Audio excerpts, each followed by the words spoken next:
good morning, good afternoon, and good evening, wherever you are in the world. Welcome to yet another session of inspiring conversations.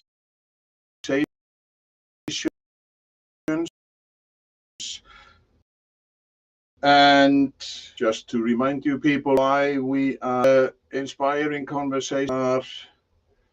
I have some technical difficulties, so that's lovely. Inspiring conversation. It's all about creating conversations that really matter. We're diving into ways to deeply to break the barriers and build moments that inspire trust and growth, whether it's with your team at work or in your everyday chats. We'll bring more positivity, realness, and impact into every conversation.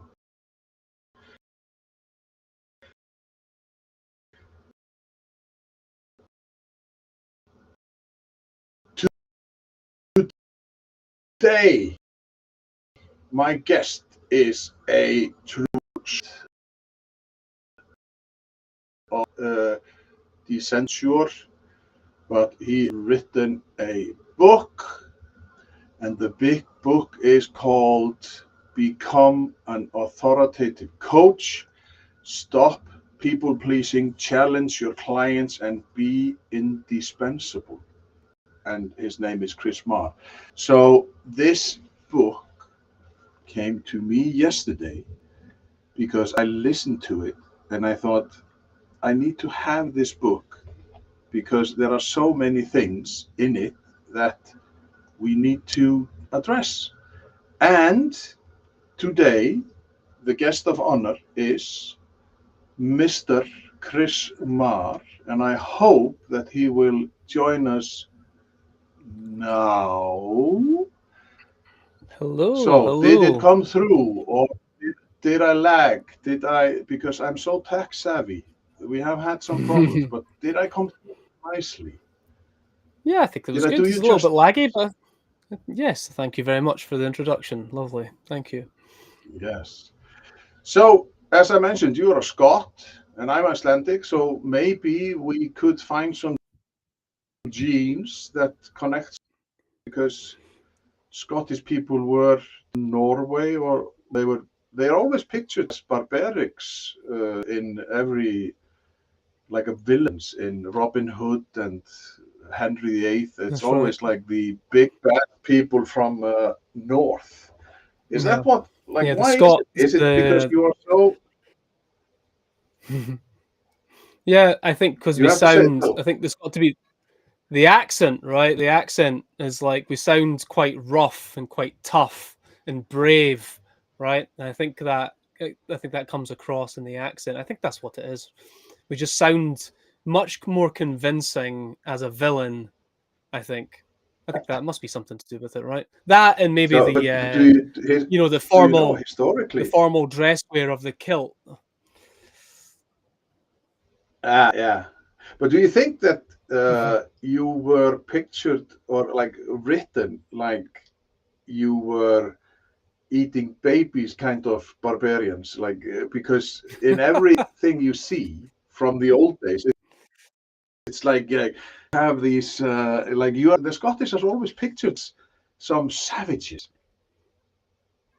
Hmm. Maybe it's because of the kilt. Well, I Hmm. think maybe I'm not sure, but I know things have changed because when I think of the Scots now, I see them as very like a very welcoming people. You know, I think when we go and travel the world, I think the Scots are very welcome in a lot of countries across the world because we're good. I think people get along with us for some reason. So, I think if either way, I think things have changed.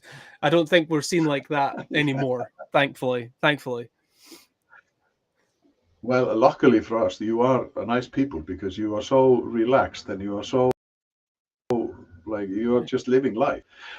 Yeah, So, but we don't take before we ourselves too dive seriously into here. our discussion, yeah, that's the thing. That's I think that's the same thing as here in Iceland. But before we go into our discussion, because we are going to talk about your book and we are talking like the topic is the authority reframe, how to lead without people pleasing or pretending to be someone you're not.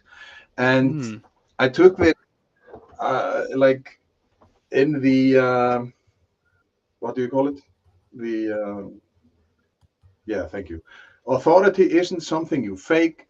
It's what happens when you finally stop performing. So before we go into that, tell me a little bit why you had the urge to write a book about this thing. Like if we go into why Chris Marr felt the urge Mhm. to write a book about it, and were you not a authoritative coach or a person? So the reason I wrote the book was because, well, the book set up to be very practical, like a handbook, right? A lot of client-facing professionals could sit with the book on their desk and actually go through. There's dozens of different types of scenarios in the book. The whole idea, though, is recognizing that when I was working in an agency, I could see that a lot of my peers were people pleasers. And a lot of people would come to me and say, "Hey, Chris, how do I have this difficult conversation with my client?" Or like, what did I do wrong in this scenario? Or like, and how do you do it differently or better than us? How are you able to do this? And so I was challenged to figure out, and I think this is a challenge for a lot of us as professionals, to figure out what it is I'm doing in a way that I could actually teach it. And so what I ended up happening was is that over the course of many years, I journaled about my challenges I was having with clients and my work, and some of that then ended up being in the book. And so it was there as a sort of documentation of my own journey, a part of my journey, and there also to help others as well. So if you're having similar challenges where your clients push back on your ideas, or they don't do the work that they're supposed to do, or they complain that they're not getting the results that they're supposed to be getting, from the work that you're supposed to be doing together, or insert any other bad behavior or challenging situation. In the book, the whole idea of the book was to show how to respond to these in a way that doesn't diminish your authority. There's really two things we're trying to avoid. One is sweeping it under the carpet and not dealing with it, thinking it'll go away, but in the end, it actually comes back to bite you in the ass anyway. And secondly, um, trying to deal with it in a way where you don't do it in a way that diminishes your authority. So, in other words, how can I say what I see and do it in a way that actually helps the client, doesn't feel like a gut punch, but actually brings an authority to like an authoritative aspect to the conversation, so that the client will take my lead and want to continue working with me. So, and I could just see all the failings around me, and the more work that I do, I recognize just how much client-facing professionals need to learn how to have their own authority. Most of them are set up to fail. Most of them are set up to keep people happy. When we're set up to keep people happy, what ends up happening is we don't take risks, we don't challenge, we don't say what we see, because we're worried that if we do that, they won't be happy about it. And so I'm going against the grain here. There's a sort of unconventional approach to being a great client facing professional, and it does feel unnatural to begin with for a lot of people. You're actually really having to help people unlearn decades of people pleasing behaviors throughout their whole life, from when they were a child right into their adulthood and into their profession. So, I felt like it's not that the book, I was compelled to write the book to make such a big impact. I don't think I wanted to write it for my own sake. But as time has gone on and the years have passed, I've realized just how much it's needed. The more work I do with people, the more I realize that the work I'm doing is having a really big impact on individuals and teams and organizations as a whole. So it's like this, I feel like it's speeding up. It's becoming more of an impact as time goes on. Just to give a shout out to Linda Carlisle, who has been a guest on Inspiring Conversation, a great girl from, and she says like, nice job being an ambassador, Chris. So that's because people they can participate in this. They can send like comments from via LinkedIn or Facebook or whatever. So just if you want, just ask questions and I will post them if you want. But Chris, because when as you said, like, I don't know if you said you felt compelled, but I know that you wrote the book because it's also good to say, like, yes, I did this. I have this. What have you done in your life or what? But were you, when, like, the mother and father of Chris Marr, were they pretending to be someone they were not? Or is it like, if we take the Scots as a nation, is that the authority reframed? Like, do everybody in Scotland need to be reframed in this situation? Or are we as in a general? Like, it's just like, is it in general, or is it because of the luggage that we have from the past? Or, like, are you telling me that you were not people pleaser back in the days? I think the most common thread here is this, that if you have a high need to be liked, right, you're a people pleaser, you could say, you're shaping your behavior on external circumstances. So I'm going to change who I am so that you like me. So but there's a lot wrong with that, right? Because I have to assume that there's a lot of assumptions happening, right? I have to assume that I know what you want in order to like me. And it oftentimes goes, like, it works against us, right? I make a lot of assumptions, change who I am to suit the person or the circumstance. And then as you go on through your life, nobody really knows who you are because you change yourself for every person. And so you're never truly yourself, and therefore nobody can trust you. And so if you're a boss, if you're a leader, or if you're running a team or you're working with clients, what ends up happening is that you try to please everybody. And of course, what ends up happening is nobody actually likes you as a result, right? So it actually does the exact opposite. So it's funny, I'm laughing because our need to be liked actually stops us from being liked in the first place. So I'm going to get to I am answering your question.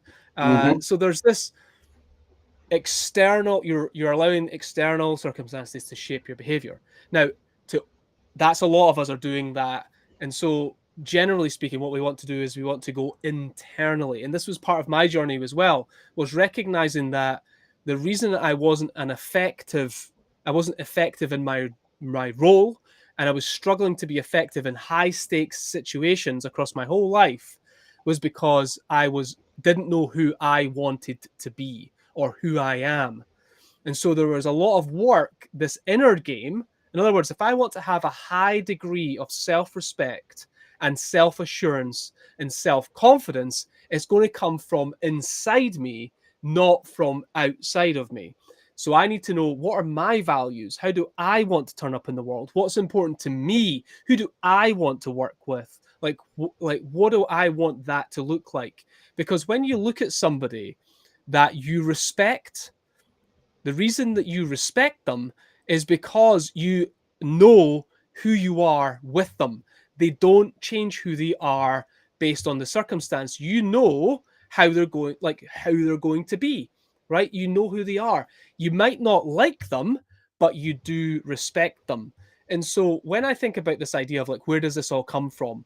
And it's like just this sense of, like, not knowing who I really am and getting really frustrated about the fact that I've not figured that out yet. And then that was what compelled me to want to go on this sort of into these inner depths of figuring this stuff out. And so the big question that I pose, sort of implicit in the book, is this idea. In fact, I think I might even state this in the book, which is this idea that, do you want to be liked? If you had to choose, would you prefer to be liked or respected? Okay, now most people are going to say, I would prefer to be respected. But actually, when you look at their Mhm. behavior, they're actually prioritizing their need to be liked. And what that risks is never being respected ever. But if you prioritize respect over being liked, there's a very good chance that you'll get both. But it has to be in that order. It's not liked then respected, it's respected then liked. And I think that's all, like, we're all human, we all want to be liked. But I think it's just getting them in the right order will help us to kind of turn up in the world in the right way. And so what we're doing here is we're trying to do less people pleasing, less need to be liked, and more about shaping the world around being self-respect, like having that self-respect, high, the clear values, clear boundaries, and ultimately people getting a sense of who you truly are, which leads to that respect. That's the long answer, you could say, Yeah, but we've yeah, got the yeah. time for it. So I'm giving you a general answer, but that was a very specific, to me, I went through that journey myself to figure that out. There was a point where I realized that the way I was acting and the way I was behaving was about appearing to be like appeasing to an audience, you could say, getting people to like me.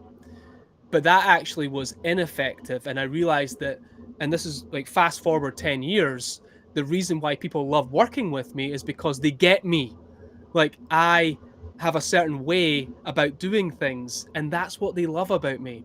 And so the more I can be me, the more valuable I am, and the more people want to work with me, which is very interesting to me. So that's the journey. We want to go from an external to an internal. We want to go from need to be liked to self-respect, and recognizing that the respect that you get from other people, your clients, can never be higher than the respect that you have for yourself. So this is like, if you want to enjoy your life, you want to be happy in your life and in your work, and you want other people to get a ton of value and enjoy working for you, one of the best things you can do is figure out what I've just talked about, is like, who do I want to be? If you can do that and you can be true to that, everybody around you benefits from it, and it's a great place to be. So Rabassi, another, he's a Brit. He's in London or Kent or wherever. He asked, "I love the project. Your values. I love the project. Your values approach. How do you project without knowing your audience? Is that like? Can you? Is that a fair question, or is it just? Is he way off? He's so deep. He's Well, really deep, my friend. no, it's the wrong, to me, that's like the wrong way around. I would flip that. I would say, Okay. how do you project your values in a way that attract the right people for you? So like, I would look at it like more like a magnet to attract Yeah. or repel. So I would flip it around. I would flip it the other way around. Is don't we're not do It's like any creative act. You don't do the art. You don't do the creative piece. We don't do it because we want to get an audience. We do it because it's important for us to create the thing, and then maybe people will like it. And so I feel like it's a very similar approach here. Is like, get it. I would flip it, essentially, is what I'm saying. Yeah. But he also, respect is the pathway to being. Would you say being liked is for the moment and respect is for all time? And then he says, mean respect is the pathway to being liked. Right. Exactly. I think what I said earlier, I think, is the best way I can communicate it, which is that if you lead with the need to be liked, you risk never being respected. So like, is that's a, like a, you don't win at all. But if you lead with like to earn that respect, then you don't risk being like, you could be liked later as well. I think in fact what happens is people do like you because of that. So it's just getting the pathway right. Like, what lens are you looking at the world through? If you're looking at it through the need to be liked, you risk never being respected. If you look at it through the lens of turning up, consistently as you, authentically you, then there's a good chance that the right people, will like you because of that. So that's really what I'm saying. I think what Rab's saying there is pretty much accurately what we're saying here. Yeah. But the thing is that you go through some changes, like from you are a child, and then hormones kick in, and you have this urge, and this is what happens because you have this urge prior to social media and everything. Maybe it was easier because I smoked because everybody else smoked, and I started drinking because you go to this crisis period where who am I liked, and and then as you get older, you realize that you are some persona that I really don't like you. Like, I don't like myself. Why did I turn out to be like this? Because I remember working in a youth club, and there was this great guy, and he was always behaving like he was an idiot, and he was like a little bit mean, and like it was just like weird. And I thought I walked up to him and said, "Why are you behaving like this? You're a great guy. You are funny. You are like." If you would behave a little bit differently, you would be much more well liked. It was more of that people. Sometimes English is not my first Alienated. like Yeah. it is not my Yeah. first language. Alienated him from people, and people were literally, he is a shitty person, but he changed, and he is absolutely fabulous. I like, we are in contact today, and he's brilliant. But you go through a period. Yep. But when is it that you realize? When is that the awakening, if you can say so? When, like, is it when you're 20? Hopefully, 55, when somebody like you, like, because anytime. Well, sometimes it happens. Sometimes never for some people. So what are we talking about here? A couple of things, right? Number one is there's an event happens. Something happens, a transformational event, right? So, for example, with you and your friend, maybe that was it for him. Maybe it just needed somebody to say, I really like you, but when you do this, you look like an ass. And I'm not sure that that's what you really want to come across as. I get the sense that that's not really what you want, is it? You're like, no. So tell me a little bit more. Like, what is it I'm doing that makes me come across like that? So you've got two things. Somebody gives you feedback at some point, and see if there's any leaders listening to this. This is something I do with my leadership clients, is recognizing that if you can shine a light on the behaviors that are holding your team back from growing professionally and personally, that might be the best gift that you could ever give them in their whole career. It could change everything about their path to be able to give them that feedback. But a lot of them, we're back to people pleasing. A lot of leaders don't say what needs to be said because they're worried about risking the relationship with their team, right? So somebody has, like you did with your friends, somebody has to call it out, hopefully in a way that opens them up and that they lean in. But the second thing is, does it help them have a higher degree of self-awareness, right? In other words, because a couple of things could happen, right? You give somebody feedback and you say, hey, the way you're behaving makes you look like an asshole. And then the person goes, so what? I don't care. Okay, fine. Go about your life, and there's nothing I can do about it. But the more self-aware person, or more the person with a little bit more humility, is going to say, no, you're right. I don't really want that, people to feel that way around me, actually. So tell me a little bit more. What is it I'm doing? What could I do differently? Give me some feedback. I want to learn, right? And my hope would be at some point everybody can do a little bit of that, right? Be able to go, oh yeah, that wasn't great. That wasn't my finest moment, but I'm going to learn from it, and I'm going to grow because of it. And I'm going to continue to do that through life, because guess what? Shit's going to happen all the time, right? If you're growing and you're putting yourself in more high stakes situations, or situations where, you're doing new things or whatever it might be, you're probably going to make some mistakes, right? You're probably going to say things that you shouldn't have said. You're going to do things you shouldn't have done. But the hope is that you'll know, or somebody will tell you, hopefully, and that you can actually have the right mindset to be like, thanks for telling me. I really appreciate you. That was hard to hear, but also very much needed. And I'm willing to change. I want to change. I'm going to learn from this experience. So I think those are the 2 or 3 things I think would hopefully happen in our lives at some point. I don't know that that's age dependent or anything like that. I just think that we all need to hear it at some point, and I hope that we have that that it's at the right time, that it lands well for people.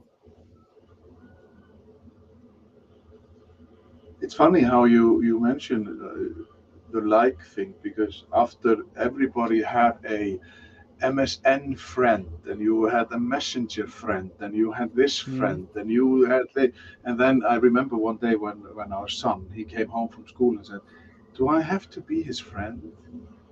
And I was just like, "No, but you have to treat him. If he comes to you, then you have to treat him as you would like others to treat you, respectfully." Okay.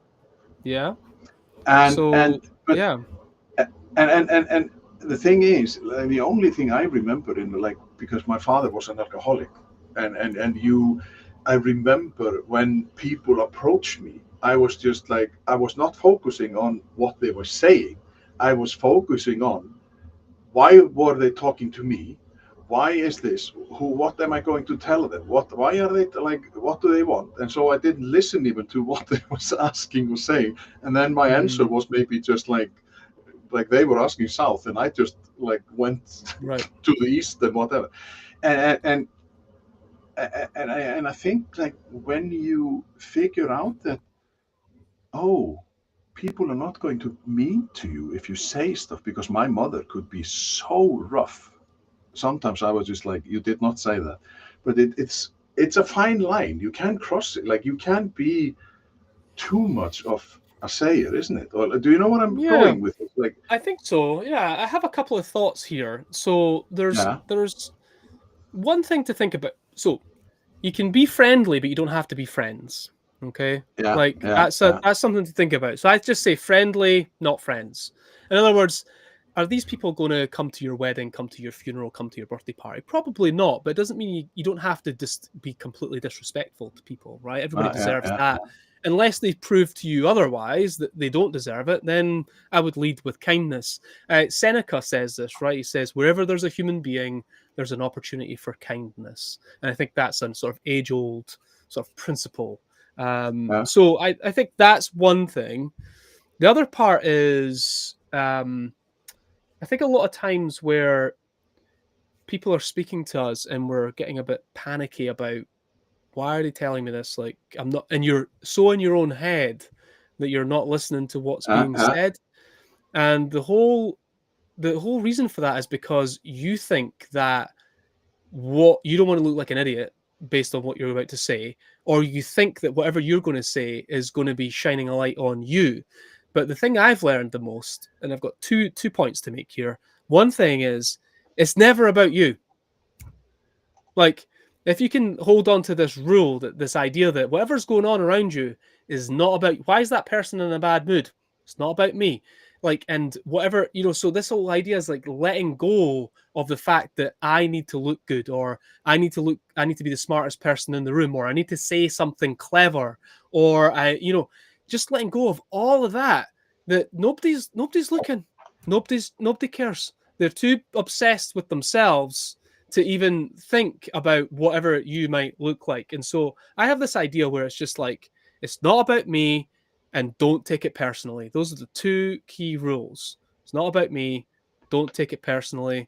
These are, for anybody that's read the Don Miguel Ruiz, the Four Agreements, right? Which is, don't take it personally. Don't make assumptions. Those are one of the two key uh, agreements.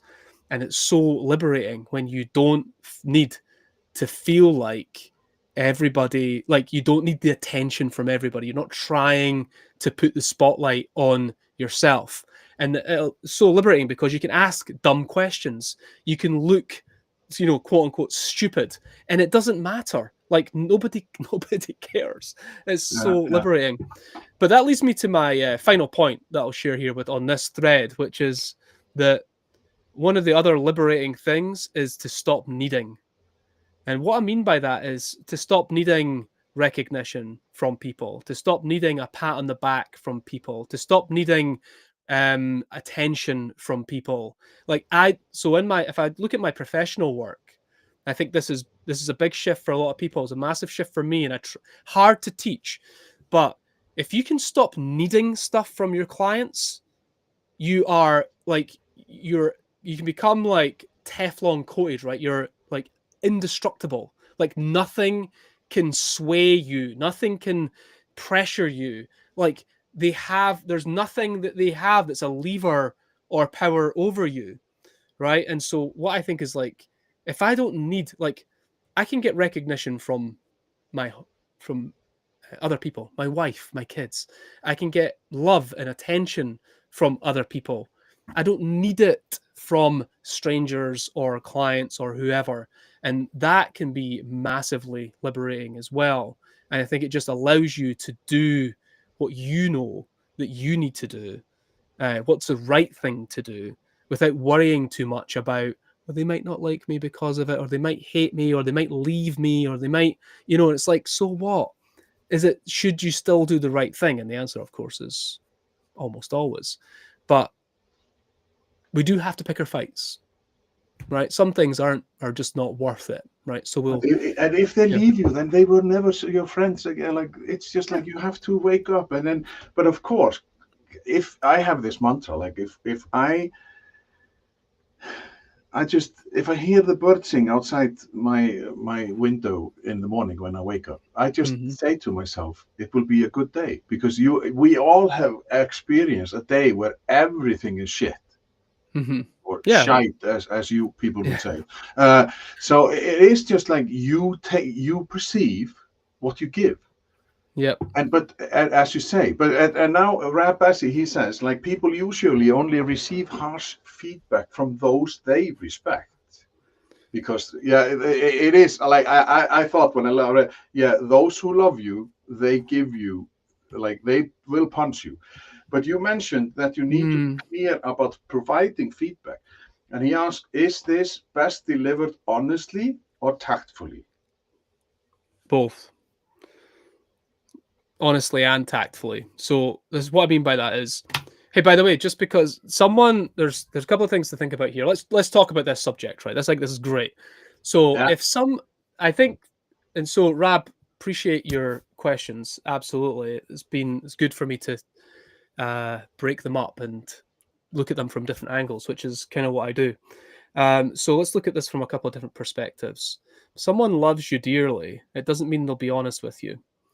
They might do and say things that they want you to do to make them feel loved or recognized. So we've got to watch that, right? Like, so if I'm, for example, getting feedback from your parents, for example, your parents might not be really, truly honest with you. So we've got to watch that. And I would actually argue that I would want someone to give me feedback that absolutely cares about my success, for example. They care about me so much that they can't not say what they see, right? So I would say there's a sort of impasse there, right? So how do we get to the point where we can give people honest and tactful feedback? So what do we mean by that, right? Honest feedback can sometimes come across like a gut punch, right? So, like, for example, someone might say, Chris, you're really ugly and I can't stand the sight of you, right? Not it might be true. It could be true, but it's not very tactful, right? It's not very tactful. So, and it's maybe a bad example, but I'm being, humorous a little here as well. But what we've got to watch is that our honesty doesn't come across as obnoxious or aggressive. Okay. Yeah. So what does that look like? Well, people who tend to when we give feedback to people that comes across as obnoxious or aggressive, it's because it's coming from a place of resentment or anger or frustration, right?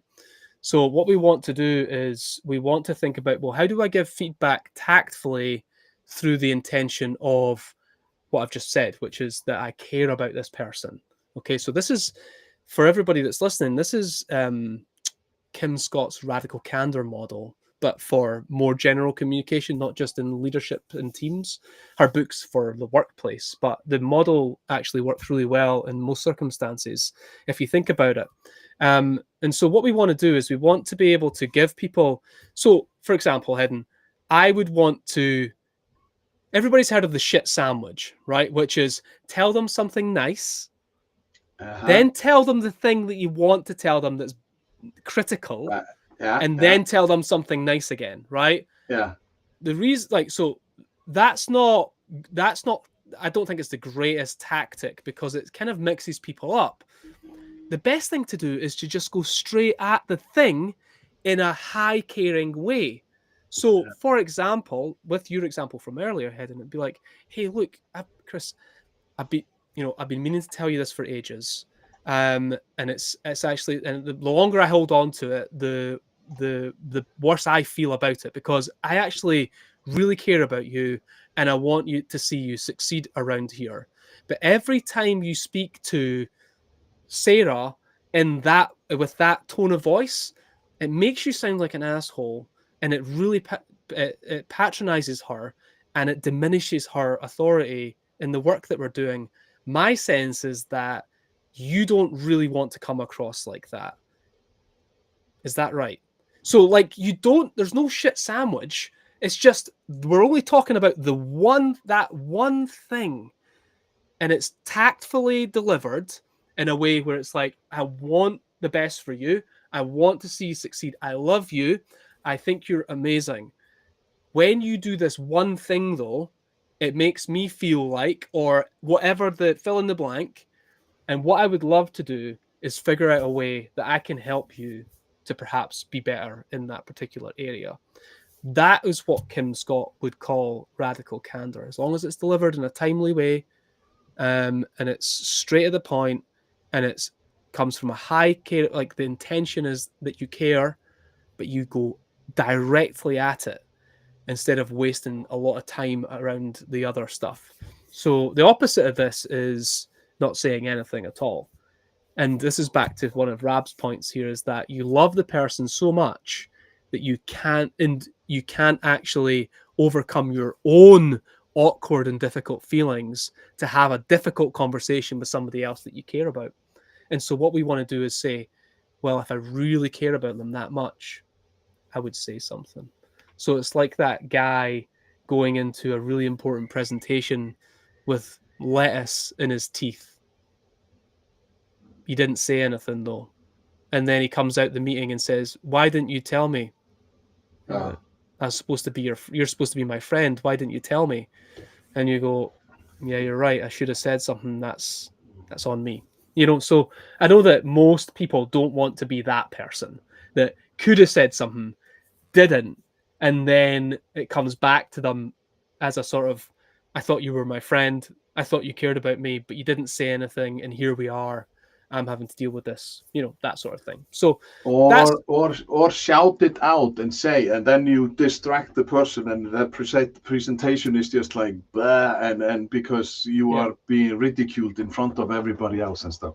Right. One LinkedIn user says, "Don't take it personally," is a good point. It's not all about me. Like, it's just like a big thing, because we tend to internalize it, that, oh, I'm shit because I did this. Or like, if you we all know bad drivers. But we never look at ourselves as a bad drivers, but right. We could, for anybody, a number of people, we could be shite. Why am I saying shite? Like, that is your kind of language. But I just thought about one point, because you look like you do, and you want to be authoritative. You have this hat, and you have this big beard, and then you have your tattoos and stuff. 10, 20 years ago, you have, like, nobody would have listened to you if you would have shown up like this. How is you have, like, the instant, like, we met before, we were talking about how we could have a conversation, yada yada yada, but I just instantly liked you, because you, like, we had a laugh, la la la. But those critical seconds, and if you show up and you don't have a shirt and tie, and you are not like shaved and yada. Like, how can that be an issue? Like, why is that an issue? Even before you know what is going on in your brain, before you open your mouth, that like you go in, you know your stuff, but they look at you. Oh, he has a t-shirt on. He can't be Right. professional. How can he be authoritative? Like, how can he be authoritative coach? What's your thought about that? Because it's not like, because times have changed. I know that, but sometimes there are these unwritten rules, and like it's just like I tell people, oh, I didn't get that memo, so I Yeah, I break don't even down, think about and it. then no, because like, but Yeah. this can't be an issue. This can't be an issue. Yeah. So I think there's a couple of things here. So again, we're back to this idea of like, how do you want to turn up in the world, right? I Yeah. don't want to pretend to be somebody that I'm not. I'm not a shirt and tie guy. I did that for 10 years. That's not me. I was so like, it just, when I look back at pictures of me, I'm like, I feel a little bit, Yeah. I feel a bit sad for myself that I couldn't be really who I was. I was kind of trapped in this like rapper, you know? And I think, well, look, there's a couple of things here. I think they're pretty obvious, right? You get a bit older, hopefully a bit wiser, and you become a little bit more like just who you are, right? And like, if you don't like it, then look, I'm not going to convince you to like me. You either will or you won't, right? So there's a bit of that, right? There's a bit of that. But that you could also argue that's a little bit of a luxury in some ways as well. Maybe people can't afford to be as have that luxury. Maybe they do have a job where they have to dress or appear in a certain ways, all that kind of thing. But there's something else, which is that, and this might surprise a few people as well about my answer to this, but well, the first thing is does it match up, right? So your first impression of me might be, how could this guy possibly be? But then we start to talking and realize this guy's Yeah. actually smart. He's got really clear insights. He knows he doesn't stumble when he speaks. He's clearly like there's clearly a lot of training and work and hours and reps. And so the picture, the first part of the jigsaw is what you see, and then you start to paint a more complete picture because you spend some time together with that person and you realize there's actually something much larger happening here, and all of a sudden it starts to sort of add up a bit more, that it sort of starts to make a bit more sense, right? What was it Abraham Lincoln said was, I don't like that person, I should probably spend more time with them. And that's that idea that your first judgments are probably wrong, right? Probably Yeah. off. And it's like, could I spend more time with that person and get to understand them a bit more? So I wonder if there's a bit of like the trust and respect is going to come from not that first impression, but actually through some other things. And I wrote a few things down here as you were saying it, which is that, well, I say this actually in a sort of side note, is it so it's not deliberate, but I do want to be me. I want to dress how I dress. I dress pretty much the same clothes. I've got varying colors of hat. I've got the exact same t-shirts in different colors. I've got the exact same trousers in different colors. I've got the exact same trainers in different colors. I wear the same thing almost every single day, regardless of the event. And um and so I know what I want to look like and how I want to dress, but there's definitely some type of juxtaposition between the way I look and then me getting up on a stage and speaking about something in front of hundreds of people, right? And it's like there's a surprise to it in a lot of ways. So it's like, oh, wasn't expecting that. And that actually to me is quite fascinating. I like the idea of maybe looking, of maybe being smarter than I look. Yeah. Because it's better to look smarter than you are than you don't want to come across smarter than you really are, is what I'm trying to say. But at the same time, it's like there's a little bit of intrigue to the whole thing, right? It's interesting, right? And these are just I didn't get tattoos because of all of this. I think I had these tattoos since I was from 25 years ago, right? So it's like it all just sort of adds up to this picture. Scottish accent, tattoos, beard, hat, casual clothes, and also knows his shit, right? And then also add all of that together in a business coaching format, and you're like, he also doesn't only know his shit, but he'll tell you when you're doing the wrong things, and it can be it's just a great. I think it just all works together, right? Steve Martin talks about this in his book Born Standing Up. He it took him 15 years to find his act. And I think it was like the Johnny Carson show or something like that. Johnny Carson says to him, "Don't worry about it. You'll use it all." Like, and this is what happened. His act 15 years on was magic tricks, and it was physical comedy, and it was all the stuff that he did and all these different jobs. He just didn't know it. And then at some point, it all came together to be this wonderful thing. But up until then, it was all just this thing and then that thing. It was all disjointed. So I think we can bring all this stuff together. And then what I hope is that picture completes is like, well, I couldn't give a shit if somebody doesn't like how I look, right? Because they haven't taken the time. But there's something there that when I turn up to something like this type of conversation, we're online, we're live, any question could come in, totally relaxed about the fact that I could probably answer any question that's thrown at us, right? Because we're going to talk through it together. Mm-hmm. But there's that comes from experience. I've clearly been in the trenches dealing with stuff. I've made all the mistakes or a lot of the mistakes already. So I've got the experience. And because I've got the reps and the experience, I've got the insight, right? Which is these phrases that I'm using that help me to be like, oh yeah, what you mean by that is, or someone asks a question and I can phrase it in a way that's more clear, right? It's like I have clearly just done all the work around this. And then you layer all of that on top, and then what you get is self-confidence right at the end of there, right? It's like, and now I can turn up truly confident in any situation because of 20 years, right? And can you speed it up? Maybe you can speed it up. I don't know. Can you pretend to be? Yes, you could, but maybe after a few questions, people are picking apart your foundations and realizing there's not much there, and it's like there's a lot of work essentially. In there somewhere. A lot of work's happened. There's been a lot of transformations. There's been a lot of personal challenges, a lot of decisions. There's just all adds up. And now that I'm in my mid-40s, which is also a surprise to people, by the way, a lot of people think I'm in my mid-30s.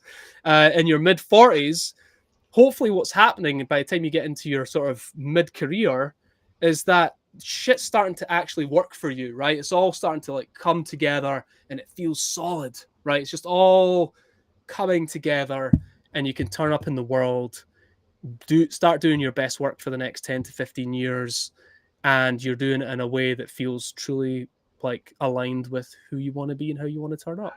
That's like the long answer, but that's really what I was thinking about with that. But hopefully, because Linda Carlisle, she mentions the leaders come up today do not find these superficial items off-putting, because who cares if you have a tattoo? Well, okay, back in the days, it was only the sailors and they were rough and maybe they were like drunks and they hit people and you were like, ooh, he has a tattoo, he hits people. But today it's just like artwork. I don't have any tattoos, and I'm only 29, so I have still a lot to go. But because Rap, he is a fashionable, he's a truly dear friend.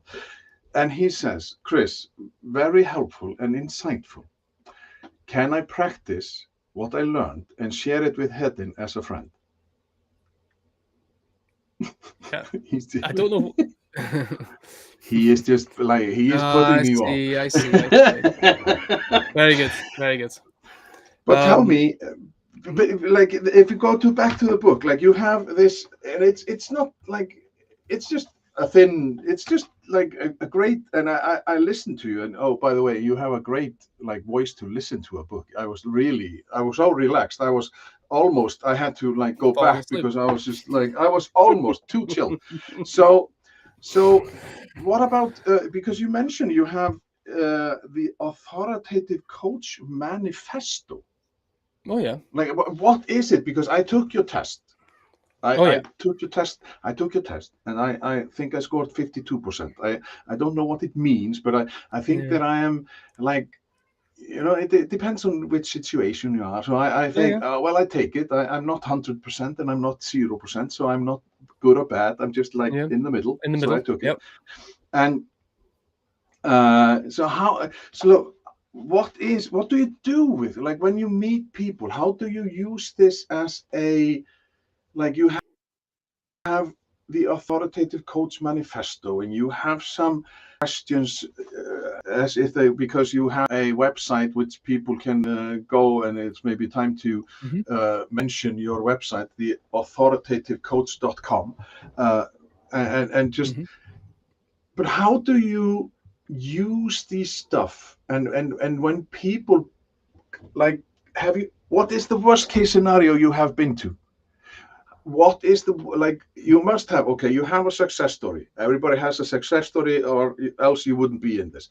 But when you were starting, and like, what is the worst case that you have ever, like, where you were just like, oh, and you thought, okay, my time as an authoritative coach is just like ding, out the window.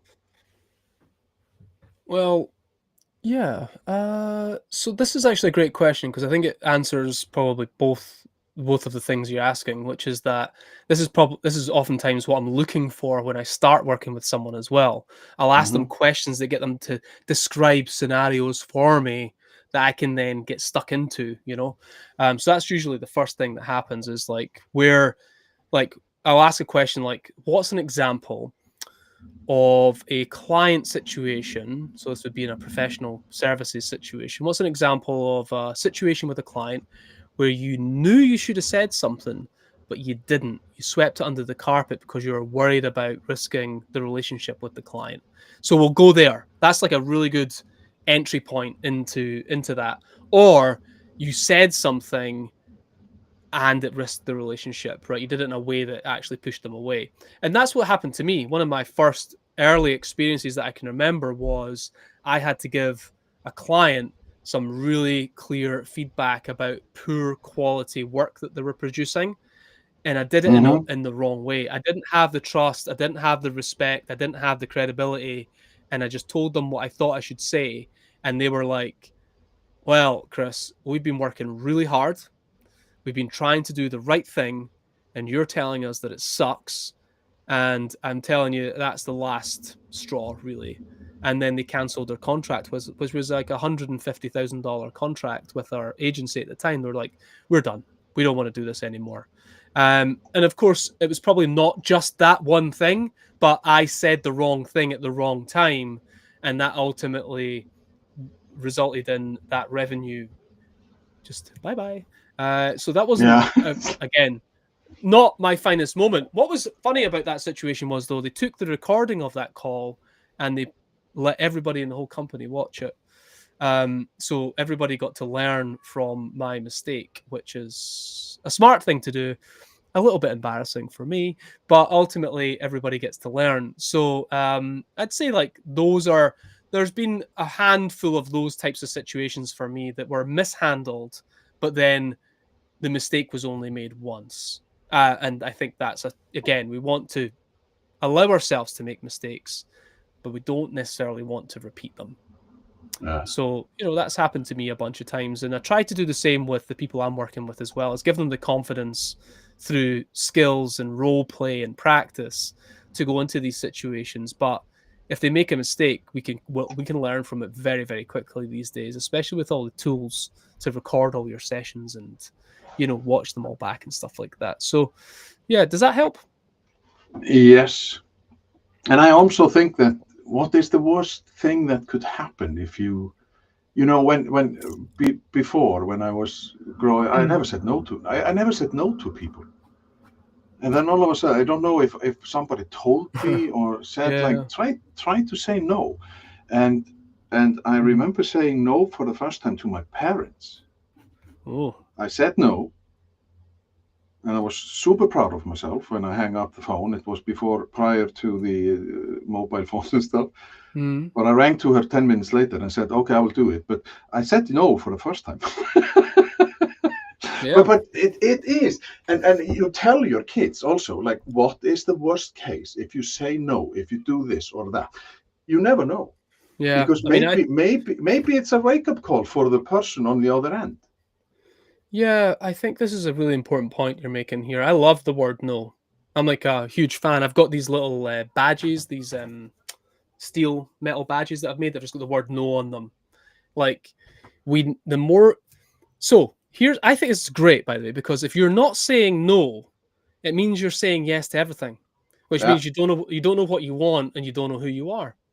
That's just, I mean, that's, I'm talking in generalities, but it's generally true that if you've never said no, you're saying yes to everything and everyone and every request, right? You need to get good at saying no. And the only way you can get to no is if you know what you want and what you don't want, who you want to be with, who you don't want to be with. You know what good looks like or bad looks like. You know what you like, what you don't like. And you get really good at it. So I teach my kids this as well. It's like, ask for what you want, say what you need. Like, be clear in your communication. I'm not going to be offended if you don't want what I want.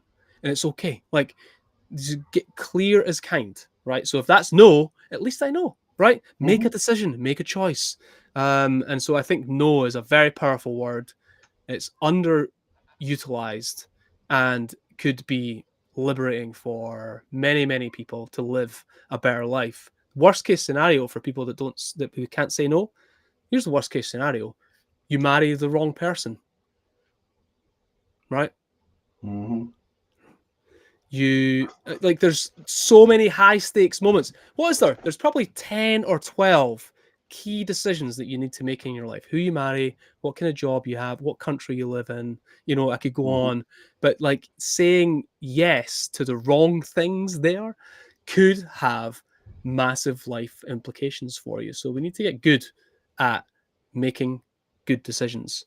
If you're never saying no, it probably means that you're not making decisions or choices. You're just saying yes, or you're not doing anything. And that indecision is ultimately a decision in its own right as well. So believe it or not, time flies when you're having fun, Chris. And Yeah, an hour, it's been awesome. an hour is gone. And I would just urge everybody, because this book, and I was surprised that it was only, I think, £13. And I was just like, Right. what? He must be ripped off. This is just like, this is ridiculous. So buy this book and support a great guy. And you are a great guy. So this is become an authoritative coach. Stop people pleasing, challenge your clients, and be indispensable. So, and just people can see your work, or like the authoritativecoach.com, and then you can find Chris on LinkedIn and social media, isn't it? They That's can right. Yeah. approach you, yeah, Yep. wherever they So like. LinkedIn, that the authoritative coach, Instagram at the authoritative coach. You can DM me, you can send me messages. I'll be there. Yeah, Absolutely. and just you can find hands-on coaching on social media and whatnot, and it is just like, it has been absolutely brilliant talking to you, Chris. And as we mentioned back, like, I think we started talking to each other in May, and it was just like, I knew this would be, every conversation I have is brilliant. So, but it's just like giving. It is so, you feel inspired, and that is all the thing I want out of this. It is to be inspired, and it's brilliant that a young-ish person, you know, does the thing that you do, because when you realize it is just like, when you realize, it's so befreeing. It's like a Yep. weight is lifted from your shoulders. So thank you very much. But before we sign off and you say goodbye, I would just want to talk about the next inspiring conversation next Thursday the 18th of September, with Andrew Moss, a Canadian. And his name of the game is, it is just like, you don't need to be fixed, you need to remember. And that is also a thing which will be very good discussion, I think. And again, Chris, thank you very much. And just, it has been a pleasure and an honor. And we must have our DNAs checked. Maybe we are kindred, like we have Viking blood in ourselves. So that's I will give you fermented shark, and you will say, "Hey, I have eaten hagfish too. Don't try this." But thank you very much, and it has been inspiring. And as I always end, it is just be curious, be interested, be inspired, and say no. I think I have to add that to this. So thank you very much, Chris. Thank you. Just have a great, and I hope your book sales will. Thank you very much, Hedden. I appreciate it. It's a great conversation. Thanks for having me. It's been great. You're welcome.